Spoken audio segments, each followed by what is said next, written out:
What's going on, everybody? Before I play the video and the interview, I want to give you guys a heads up on a couple things. This is one of hopefully a few interviews that I'm going to conduct with a couple bands from the NOLA area. I'm going to be doing a segment called Metal Monday with a fellow YouTuber.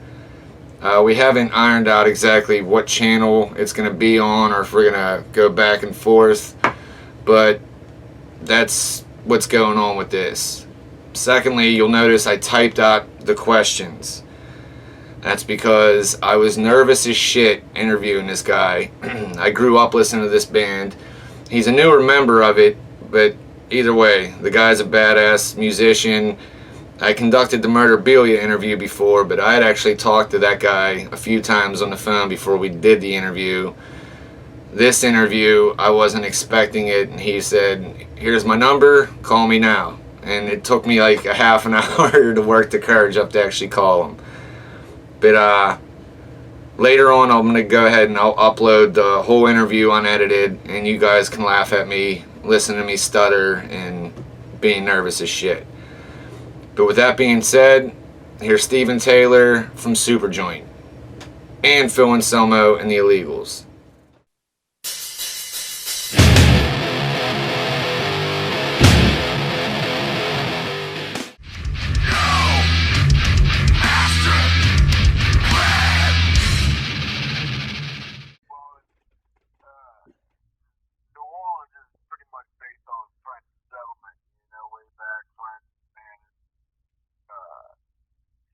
Kind of different than anywhere else in the United States. Well, for one, it's modeled after Orléans in France. So I've been to that town over in France, and it looks exactly the same. If you go down the French Quarter, it looks like that same freaking town in France, man. It's kind of based on French law, so some of our laws are different than other states in weird kind of ways. It's kind of a unique thing, you know?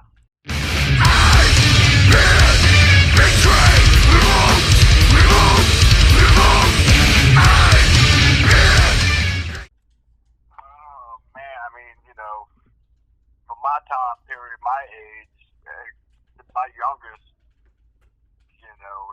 influences was like Kiss albums were some of the first albums that I bought, being a young kid running around music stores.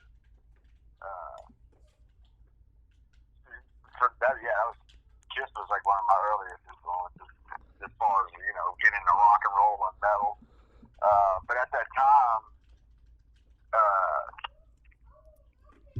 the house I was growing up in was sort of a party house, man. So I had a bunch of my uncles down from California, and I would turn on the Zappa, Zeppelin, Yes, and all kind of stuff, man, at a real early age.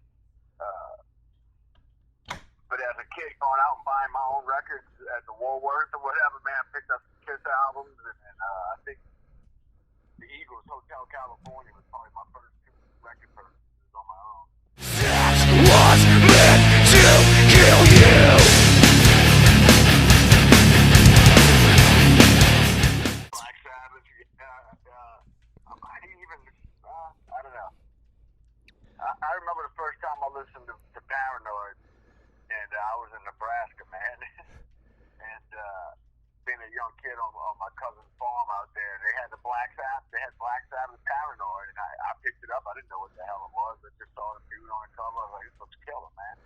So I threw the record on, threw some headphones on, and cranked it up, and I was just blown away, dude, completely. I thought it was cranked through headphones, man. I was a changed man at that point.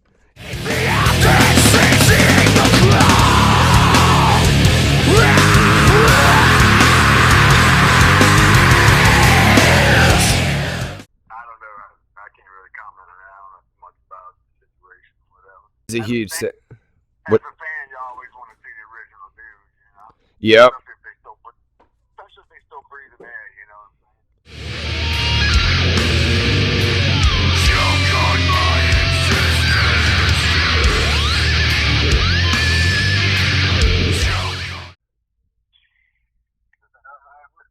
The only bands I'm really, new bands that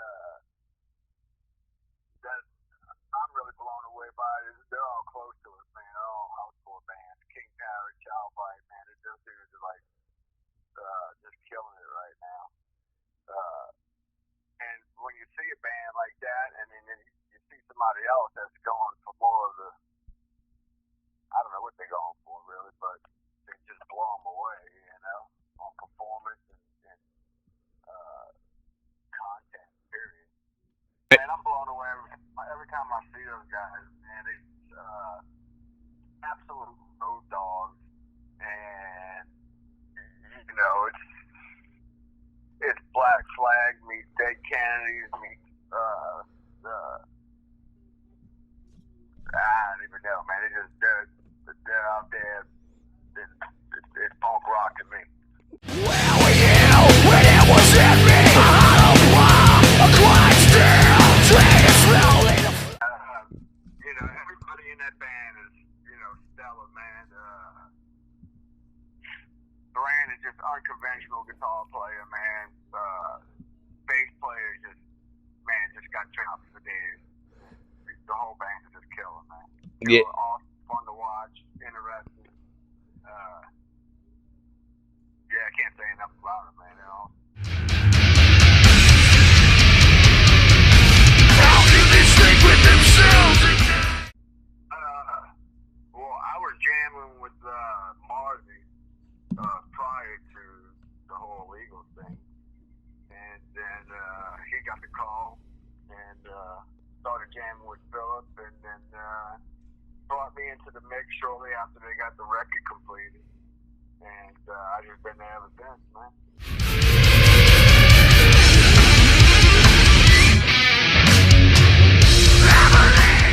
Yeah, I just switched over to guitar because once Marzi left, I mean, I was a guitar player already. I just played, actually, with the Illegals. That's the first time I've ever played bass before in a band. Oh, really? Yeah. Oh, that's cool. That was all new to me, and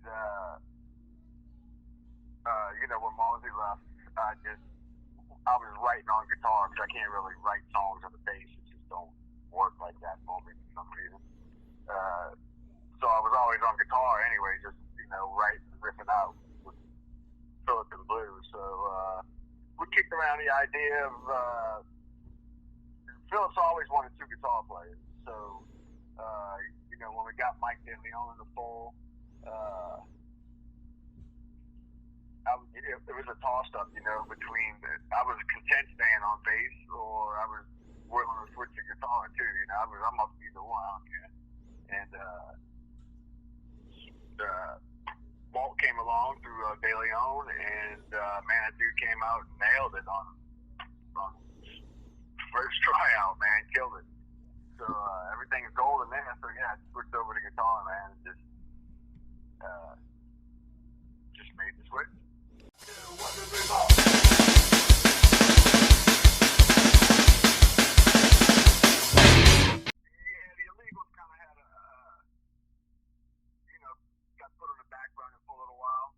With the lineup change and then the down schedule, and then, you know, in that whole period, we also reunited Superjoint and wrote a whole record, and, you know, did a couple tours with that in the meantime. So we're finally, as the Illegals, getting back on point and getting it all organized and put together.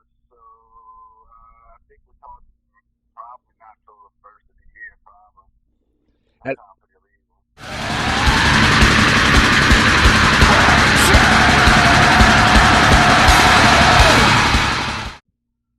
Oh man, I'm already doing it, dude. Nice. I'm already doing it. Fucking A, dude. I've been blessed to be part of some really, really cool things, man. And, I'm just blessed to be here. Totally. Wouldn't want to jam with anybody else.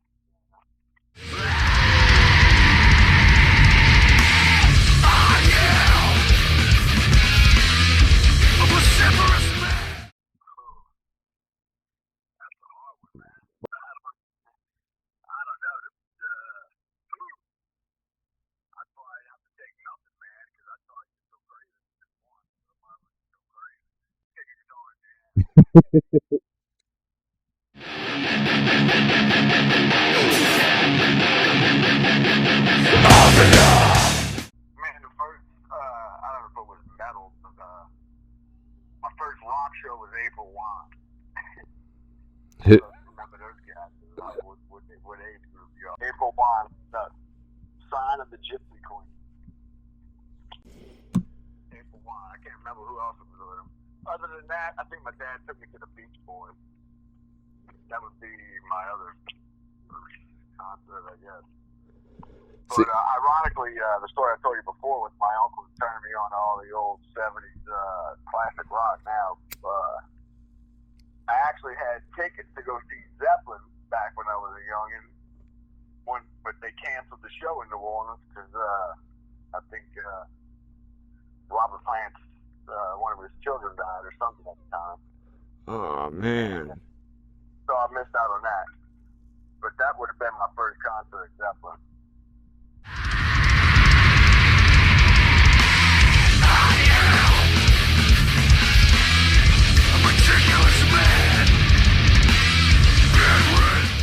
I was working, bro. Oh yeah, just recently, I started teching for Bobby from Down, and he's been teching for Superjoint when we go out. So we just kind of swap duties. Yeah. Yeah, I mean, it keeps everything kind of in house. You know who you're traveling with instead of bringing a new guy on that you don't know if he's going to get along with everybody. You got to live with him for 4 weeks or however long you're out there for. I mean, you got to hire somebody to do the job, but if you got a bro that's in house, that's part of the family, why not? Then it helps you out financially too, so. Waiting for the turning point. Shoot, man, New York's always fun. I think, man, we had some great shows out there. Cleveland's always killer. Yeah, I don't know, man. I really don't have too many favorites or this or that, you know what I mean? I kind of soak it in as I go. Yeah. So a lot of the smaller clubs, man, out there that we played in recently just, killed it, man. Awesome time. Yeah.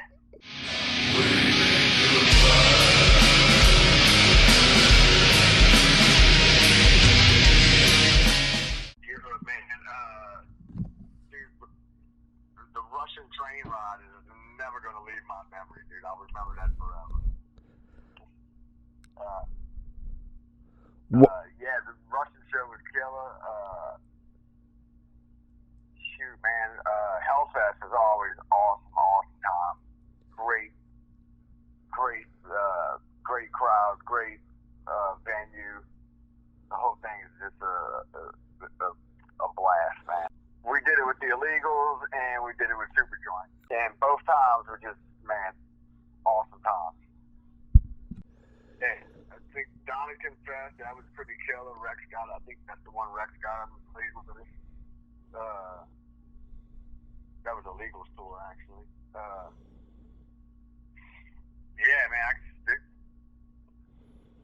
over there, the crowds and the festival, the shows, it's just a whole lot more responsive,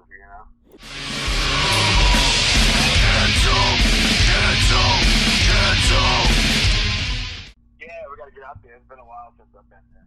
I can't even remember the last time I've been there. It all